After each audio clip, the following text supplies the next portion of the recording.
La historia. Pero la historia chilena, lo que nos han enseñado, destaca evidentemente la figura de Arturo Prat como el máximo héroe naval. Ofrendó su vida en la rada de Iquique comandando la añosa corbeta Esmeralda, enfrentándose a un adversario muy superior, el acorazado Huáscar. Hasta ese minuto, y tal como lo han reconocido varios historiadores, la Guerra del Pacífico no era una guerra chilena, sino más bien una guerra que defendía intereses económicos principalmente extranjeros. Por esa razón, incluso, los dueños de las haciendas y la población misma se sentía prácticamente ajena al conflicto que se estaba librando en el sur del Perú. El combate naval de Iquique fue un punto de inflexión, fue un hecho importante para Chile, porque pierden un combate, pierden un barco, pierden hombres, entre ellos un comandante, pero se gana un puñado de héroes para la posteridad. Para el Perú también fue importante, se ganó un combate y se ganó confianzas, porque el Huáscar después de Iquique arrasa literalmente con las costas de más al sur. Ese fue también el punto de inicio de todos los esfuerzos de la escuadra chilena que se abocó a la captura del acorazado peruano y que ocurre, finalmente, en el combate naval de Angamos el 8 de octubre de 1879, es decir, a solo unos meses de Iquique. En Angamos muere Miguel Grau, parte de su tripulación, y el Perú pierde un comandante, pero gana también su propio héroe. El combate naval de Iquique tuvo implicancias no solo históricas, sino también políticas, periodísticas y comunicacionales, y a partir del hecho, nada fue igual para Chile en el contexto de la guerra, con efectos que se han extrapolado en el tiempo, hasta nuestros días incluso. Hemos conversado con varios historiadores, hemos recorrido museos, hemos podido hacernos una idea de qué fue lo que ocurrió realmente, porque no todo lo que se cuenta a veces es cierto. Primer mito. ¿Es considerado Arturo Prat uno de los 3 grandes almirantes de la Marina Mundial? Sí, al menos en Japón sí. Resulta que no es un mito. La Academia Naval de Japón, que está ubicada en la isla de Tajimo, rindió tributo a quienes consideraba los 3 héroes máximos en la historia naval mundial. El almirante inglés Horatio Nelson, héroe de la batalla de Trafalgar, el almirante japonés Togo Heihachiro, héroe de Tsushima, y el capitán chileno Arturo Prat Chacón, héroe de Iquique. Para homenajearlos, incluso se erigió un busto de cada uno de ellos en el patio de honor de la Academia Naval en la isla de Tajimo, esto es en Japón. Un dato histórico es que Chile, después de la Esmeralda, hundida en Iquique, ha tenido varios buques con el mismo nombre, entre ellos el tercero, o la Esmeralda 3. Ese buque fue vendido a Japón en 1895 y tuvo una importante participación precisamente en la batalla de Tsushima, la misma que elevó al sitial de héroe al almirante nipón Togo. Así quedó demostrado cuando, en uno de los cruceros de instrucción modernos, el comandante de la Esmeralda de la época, en un discurso que dio a las autoridades japonesas, escribió, y esto lo sacamos textual, dice: «Cabe destacar que el nombre Esmeralda no es ajeno a la memoria histórica de Japón. Es así como el tercer buque denominado Esmeralda en la Armada de Chile pasó a llamarse Itsumi a contar de 1895 en la Armada Imperial Japonesa, participando a las órdenes del gran almirante Togo en la batalla de Tsushima.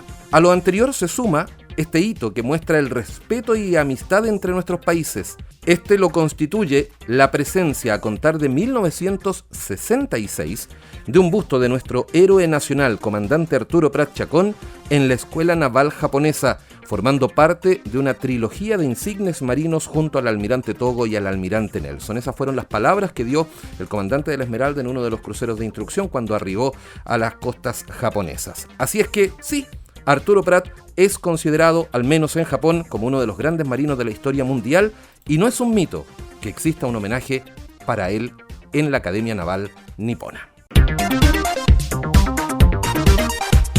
La derrota chilena en el combate naval de Iquique le dio un giro a la guerra y la muerte de Prat, digámoslo, fue utilizada comunicacionalmente con mucha habilidad por el gobierno chileno y logró así atiborrar los cantones de reclutamiento que se vieron agolpados de hombres y mujeres. Ojo, porque no hay que olvidar el rol de las cantineras, que no eran las que atendían la cantina, las cantineras eran las enfermeras de combate y las espías chilenas que jugaron un papel fundamental en la guerra. Se llenaron de jóvenes enlistados, los regimientos y viajaron al desierto a la guerra. Básicamente, y hay que decirlo, a vengar el nombre de Prat y sus marinos. El combate naval de Iquique fue seguramente la primera y gran exitosa campaña comunicacional gubernamental en la historia moderna de nuestro país. El combate naval de Iquique fue relevante en el periodo de la guerra, pero sin desmerecer bajo ningún punto de vista el gesto de Prat, un héroe poco reconocido y casi dejado en segunda categoría, que algunos dicen que fue el verdadero estratega de Iquique. Carlos Condel, comandante de la Covadonga. Condel sobrevive, él y su tripulación.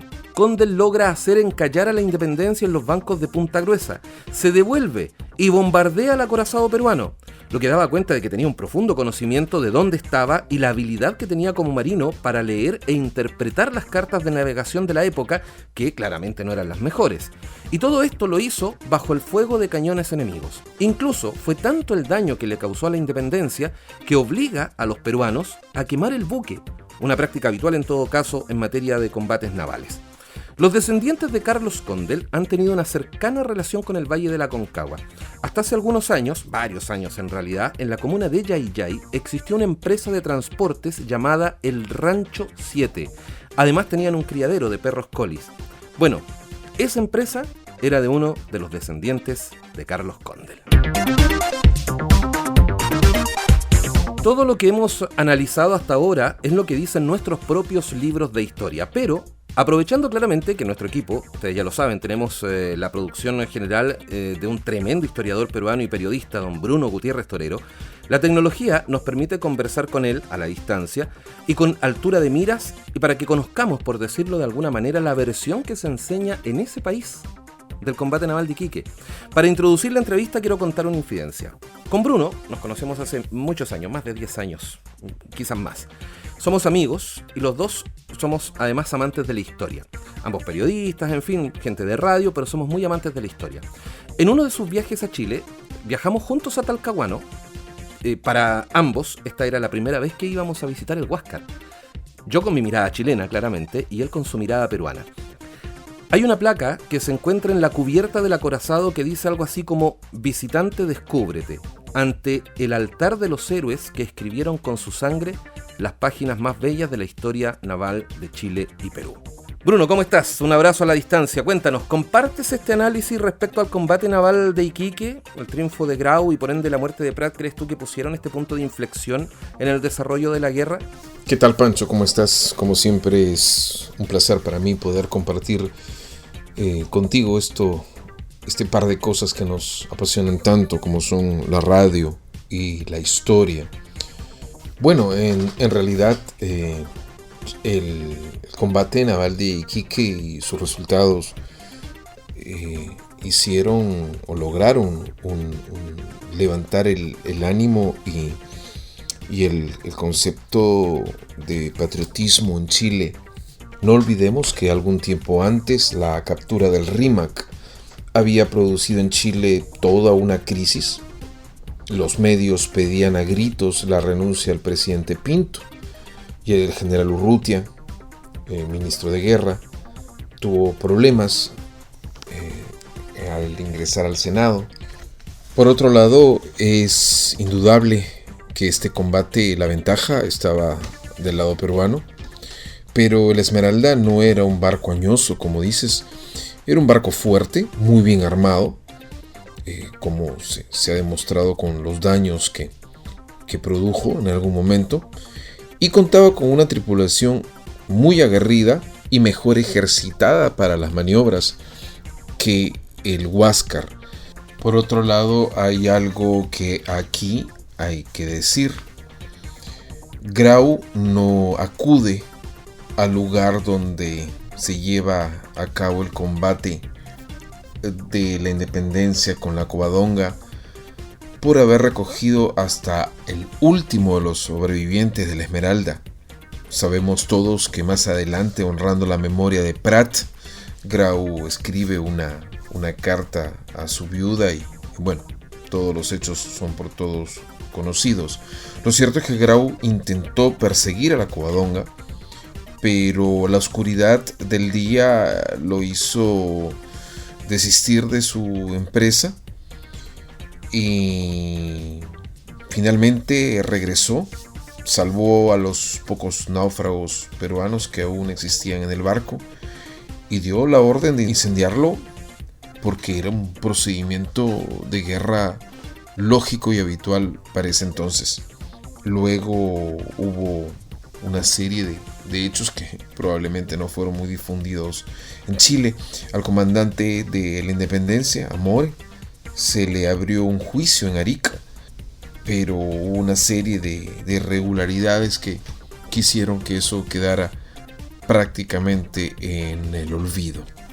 Con respecto a nuestro viaje en el Huáscar, por supuesto no voy a contar todos los antecedentes de cómo llegamos hasta ahí, pero sí, fue muy emocionante poder estar por primera vez en esta nave tan histórica, tan importante para la historia no solamente del Perú, sino también para la historia de Chile, por supuesto. Pero quisiera decir que, a juzgar por la actitud de los buques chilenos de entonces, se podría pensar que el Huáscar era un barco temible y capaz de medirse con todos los barcos de su tiempo, pero no era así. El Huáscar era un monitor, su única arma eran 2 cañones en la torre, era un barco anticuado ya en su tiempo, era lento y su blindaje no era el óptimo para la guerra de entonces. En muchas oportunidades Grau manifestó su deseo de que se hicieran modificaciones, sobre todo en retirar el mástil de proa para darle mayor maniobrabilidad a los cañones, algo que finalmente no se hizo. Pero al margen de todo, es admirable el respeto que la Marina chilena tiene, no solamente por la muerte de sus propios oficiales, sino por la muerte de Grau. Y claro, felicitarlos realmente por el brillante estado de cuidado que se encuentra el barco. Para mí ha sido, te repito, muy emocionante. Y bueno, ya regresaremos por ahí a darnos nuevamente otra vuelta en el Huáscar.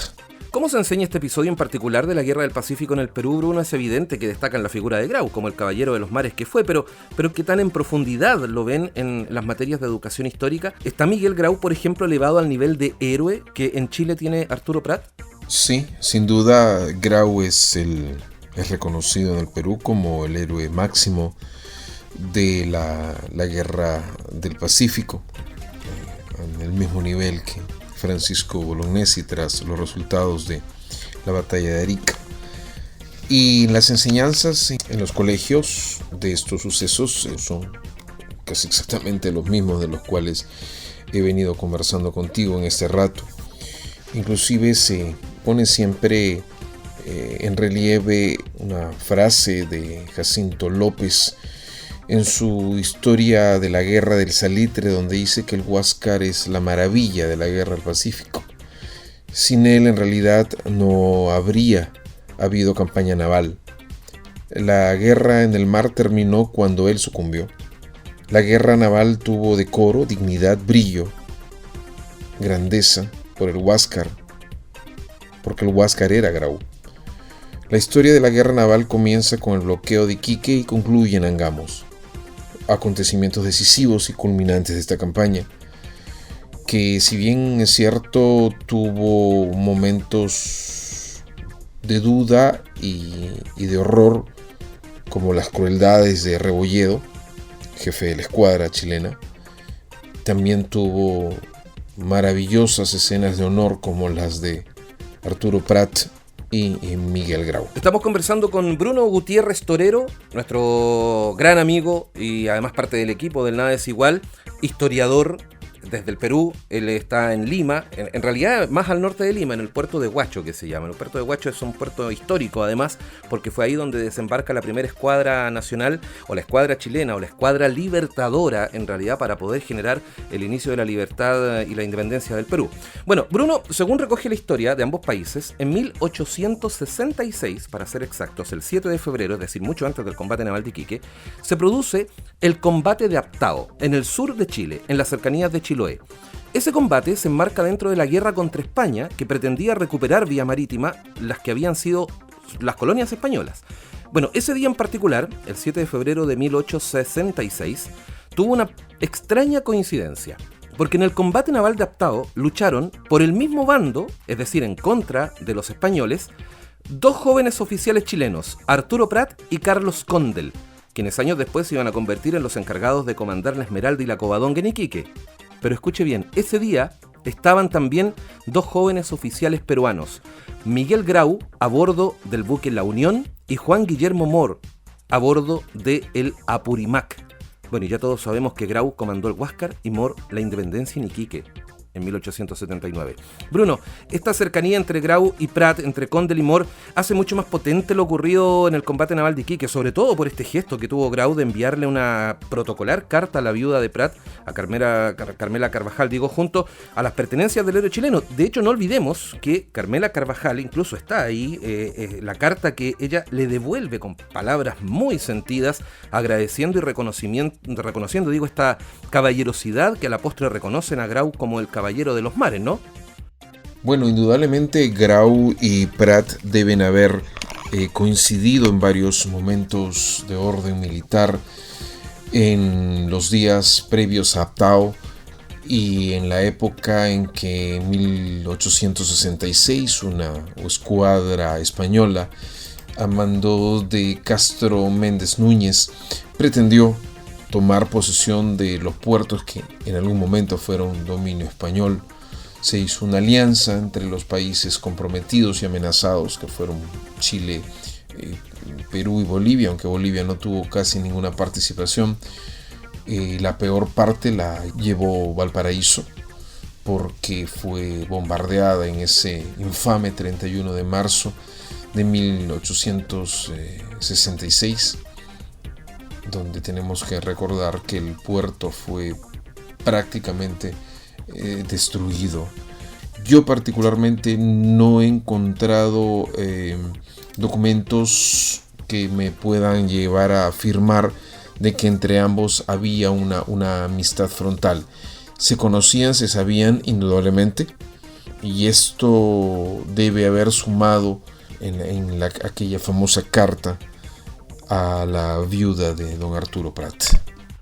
Bruno, te queremos agradecer este contacto, en realidad gracias a la tecnología que nos permitió hacer esta entrevista virtual.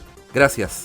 Nada, Pancho, gracias a ti, gracias a los amigos del programa Nada es Igual, y será hasta otra oportunidad aquí desde Lima. Un abrazo fuerte para todos ustedes. Gracias a ti, Bruno. Bruno Gutiérrez Torero, conversando con nosotros con una mirada distinta, una mirada que pocas veces le damos cabida en nuestro país. Evidentemente es una mirada peruana de cómo ocurre y cómo se enseña el combate naval de Iquique en ese país. Otro gran amigo historiador de la Guerra del Pacífico gentilmente ha aceptado esta invitación a participar en este programa especial, Nada es Igual, previo a las horas del combate naval de Iquique, por decirlo de alguna manera. Ustedes pueden ingresar al siguiente sitio, www.laguerradelpacifico.cl.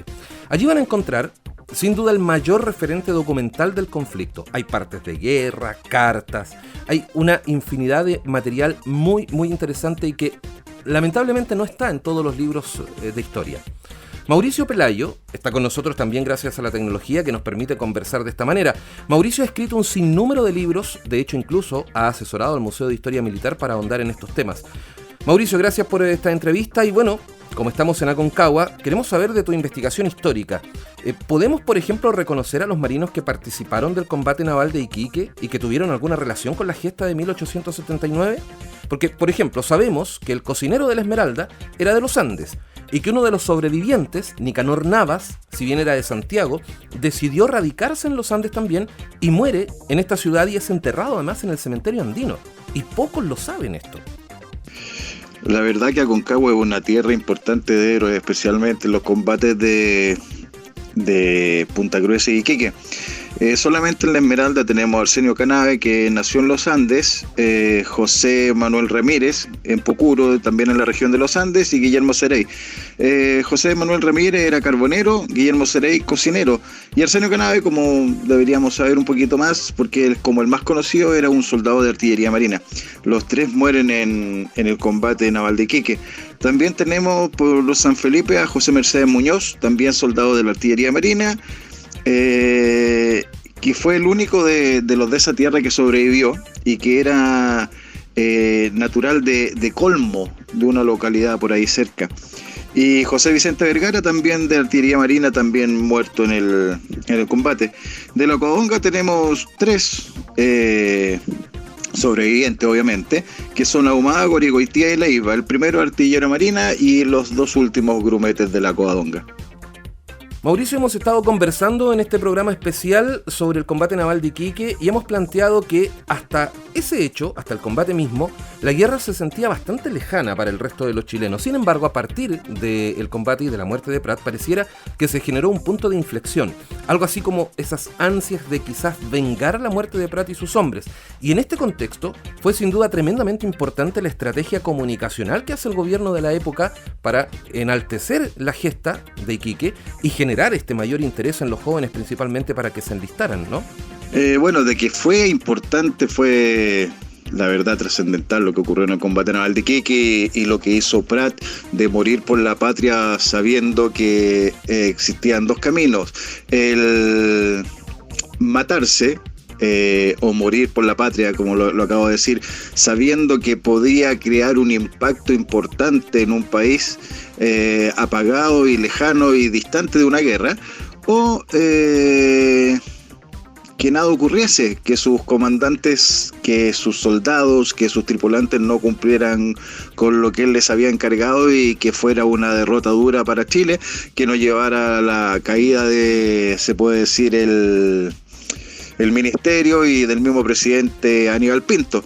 Gracias a Dios ocurrió lo primero y gracias al único héroe consciente que tenemos nosotros, que sabía que tenía que morir para dar un ejemplo perecedero a la gente en el país, que aunque nosotros estemos acostumbrados que estamos a 2 horas y cuarto de Iquique en avión, en ese tiempo era bastante lejos, era otro país y era un lugar que no todos conocían, que a nadie le importaba mucho.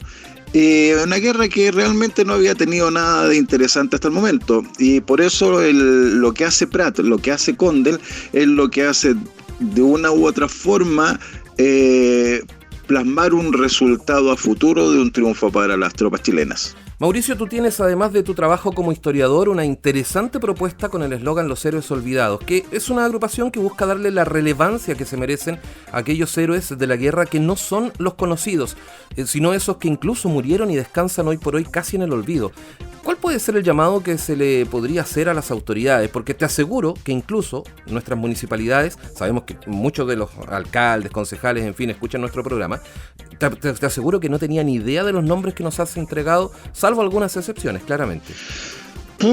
Bueno, la verdad yo ya me he cansado de ofrecer mi trabajo muchas veces gratuitamente, la mayoría de las veces. Ahora ya lamentablemente es más complejo.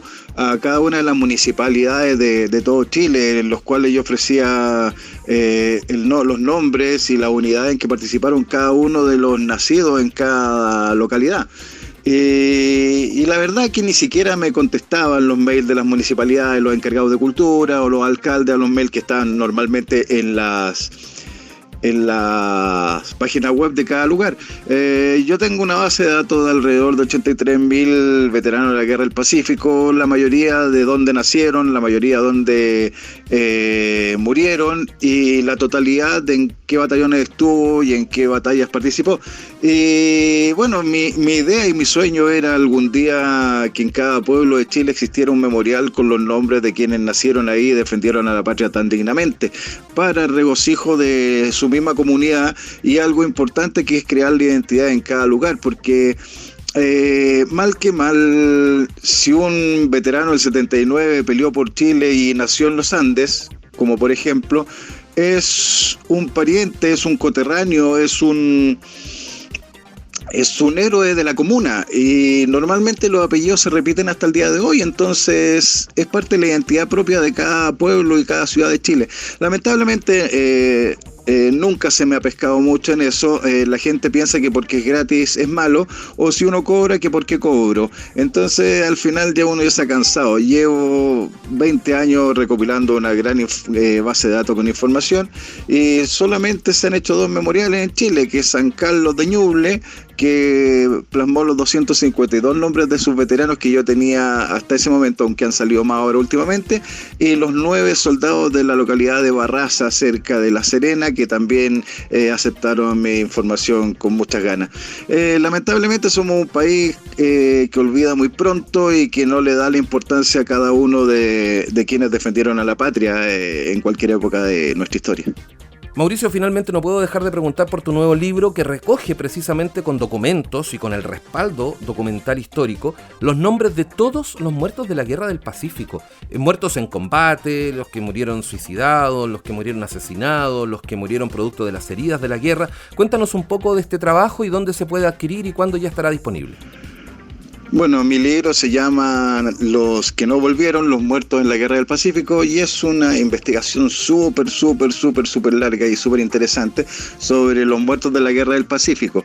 Me tomó alrededor de 18 años y quiero plasmar en un libro con nombre y apellido, sacar del olvido a cada uno de quienes entregaron la vida y su sangre por la patria y que murieron en la Guerra del Pacífico o víctimas de las heridas en batalla. Están los muertos por enfermedades, los muertos de batalla, los suicidados, los asesinatos, los muertos en faena de servicio, están absolutamente todos. Yo creo que es el trabajo más importante desarrollado investigativamente sobre las bajas y los muertos del ejército y de la armada durante la Guerra del Pacífico, y algo que no se conoce, porque normalmente nosotros decimos, no, si en la Guerra del Pacífico murieron 5.000, murieron 7.000, pero normalmente damos cifras que no tienen un respaldo. Bueno, todo mi trabajo tiene un respaldo claro y serio, y bueno, en el libro, aparte de los nombres de cada uno de los que murieron, se da la cifra total de los muertos en la Guerra del Pacífico y se desglosa en el tipo de muerte que decía.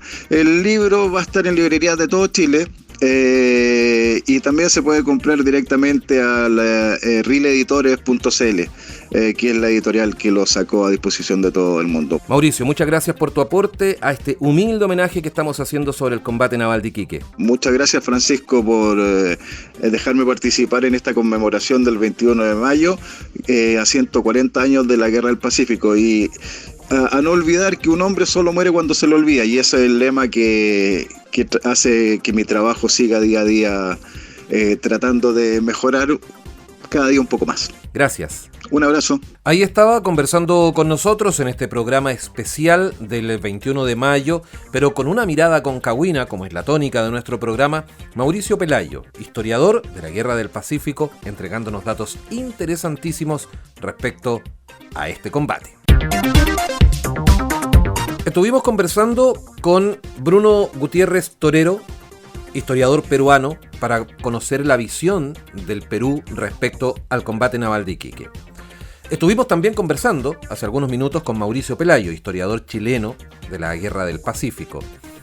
Y queremos ahondar un poco en un dato que no es menor y que nos entregó Mauricio Pelayo a propósito de los nombres de los aconcagüinos que participaron en el combate naval de Iquique.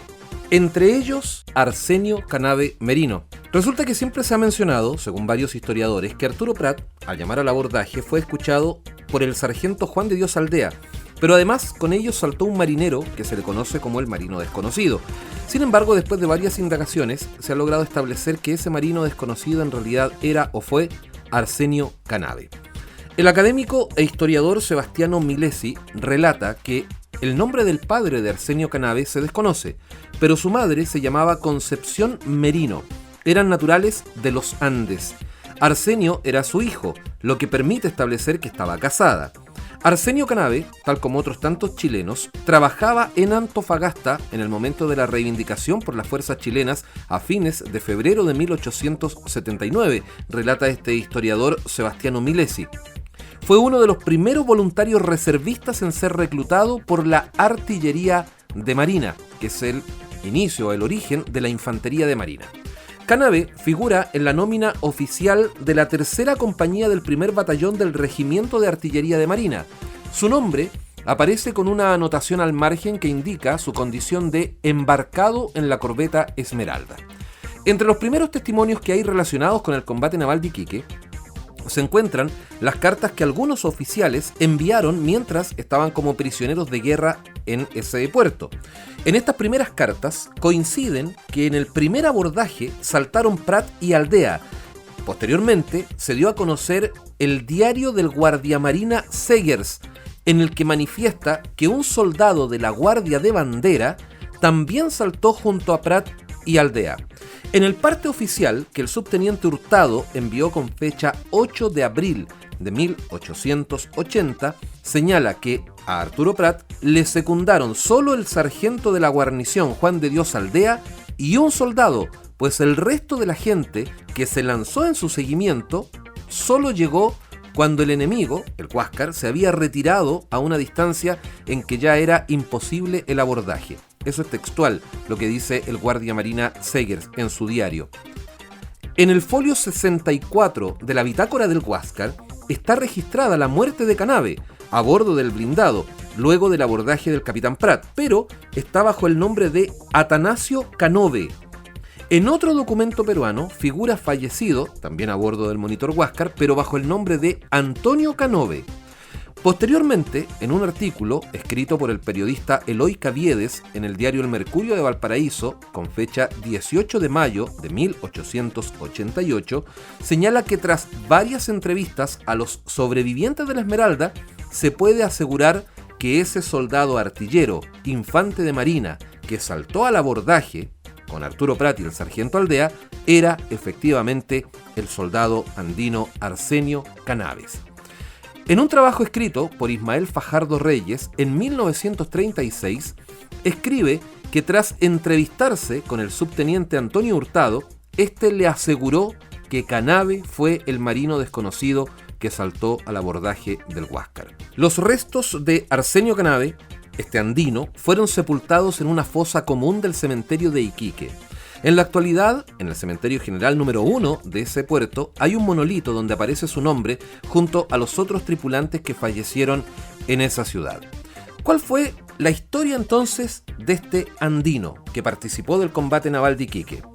Varios historiadores coinciden en que el día del combate naval, el aconcagüino Arsenio Canave, entre el crudo resonar de la humeante batería de la Esmeralda, siguió a su sargento Juan de Dios Aldea y a su capitán Arturo Prat Chacón. Canave salta al abordaje justo cuando el Huáscar estaba retirando su espolón de la frágil corbeta. Canave cae al agua, pero no duda en trepar, valiéndose de un calabrote o de una de las cuerdas, hasta la cubierta del monitor peruano, donde finalmente también encuentra la muerte.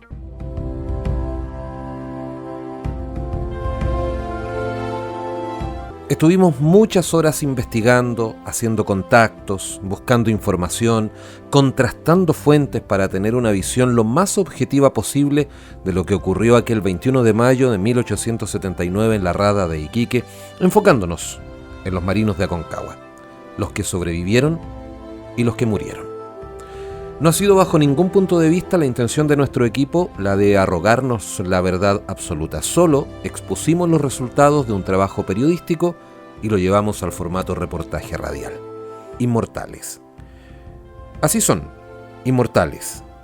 Canave, Ramírez, Cerey, Muñoz, Vergara, Ahumada, Gorigoitía, Leiva y Navas, los aconcagüinos del combate naval de Iquique que al menos por hoy no estarán en el olvido.